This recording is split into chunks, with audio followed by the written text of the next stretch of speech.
सोचो, एक दिन ऐसा होगा जब यूनिवर्स में ना कोई तारा चमकेगा, ना कोई प्लेनेट घूमेगा और ना जिंदगी का कोई निशान होगा।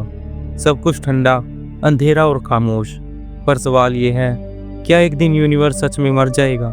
और अगर हाँ, तो कैसे? क्या तारे बुझ जाएंगे, या ब्लैक होल सब कुछ निगल लेंगे, या फिर कोई ज्यादा खतरनाक चीज हमारे अंत का कारण बनेगी? साइंटिस्ट इसे कहते हैं heat death of the universe.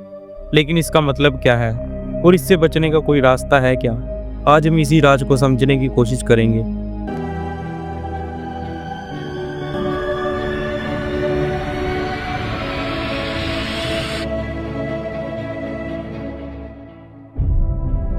Universe एक अजीब रूल फॉलो करता है, एंट्रोपी।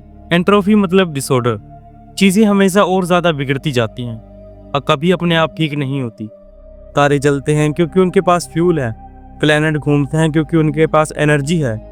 लेकिन जैसे जैसे वक्त गुजर रहा है, ये एनर्जी धीरे धीरे खत्म हो रही है और एक दिन ऐसा आएगा जब पूरा यूनिवर्स एक ही टेम्परेचर पर सेटल हो जाएगा।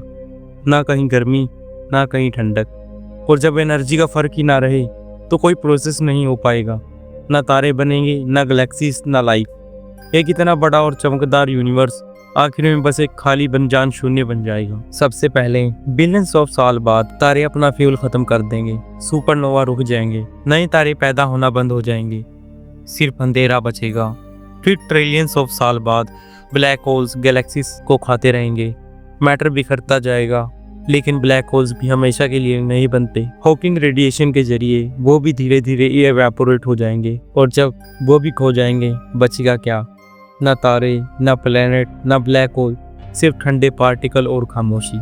उस वक्त यूनिवर्स टेक्निकली अभी भी होगा, लेकिन उसमें होने जैसा कुछ नहीं होगा। यही है हीट डेथ, एक अनंत और बेजान अंत। पर यह सब होगा क्यों? जवाब छुपा है फिजिक्स के एक सिंपल रूल में, सेकंड लॉ ऑफ थर्मोडायनेमिक्स। ये रूल कहता है कि एंट्रोपी हमेशा बढ़ती जाएगी। जैसे तुम एक गर्म चाय को एक ठंडी जगह पर रखो, वो हमेशा ठंडी होगी, लेकिन अपने आप से कभी गर्म नहीं होगी। एनर्जी ऑर्डरली स्टेट से डिसऑर्डरली स्टेट की तरफ जाती है। इस प्रिंसिपल को पूरी यूनिवर्स पर अप्लाई करो। तारे फ्यूल खत्म कर देंगे और मुर्दा स्टोन बन जाएंगे, प्लैनेट खाली स्पेस में तैरते रहेंगे और सबसे बड़े ब्लैक होल्स भी एक दिन वैनिश हो जाएंगे। जब एनर्जी परफेक्टली बैलेंस हो जाएगी, न गर्मी न ठंडक, तब कोई भी फिजिकल प्रोसेस पॉसिबल नहीं होगा। यूनिवर्स एक्सपेंड करता रहेगा, लेकिन एक साइलेंट, कोल्ड और लाइफलेस वॉइड बन जाएगा। लेकिन यहाँ से एक और ट्विस्ट शुरू होता है। क्या हीट डेथ यूनिवर्स का असली अंत है, या फिर अंत के पीछे छुपी है एक नई कहानी? कुछ साइंटिस्ट कहते हैं जब सब कुछ खत्म हो जाएगा, तब क्वांटम लेवल पर फ्लक्चुएशन बची रहेंगी और उन्हीं से एक नया बिग बैंग शुरू हो सकता है। एक नया यूनिवर्स, नए तारे, नए प्लैनेट। एक थ्योरी ये भी है, हमारा यूनिवर्स मल्टीवर्स का हिस्सा है। मतलब जब ये यूनिवर्स मुर्दा हो जाएगा, तब भी कहीं और एक नई कहानी लिखी जा रही होगी।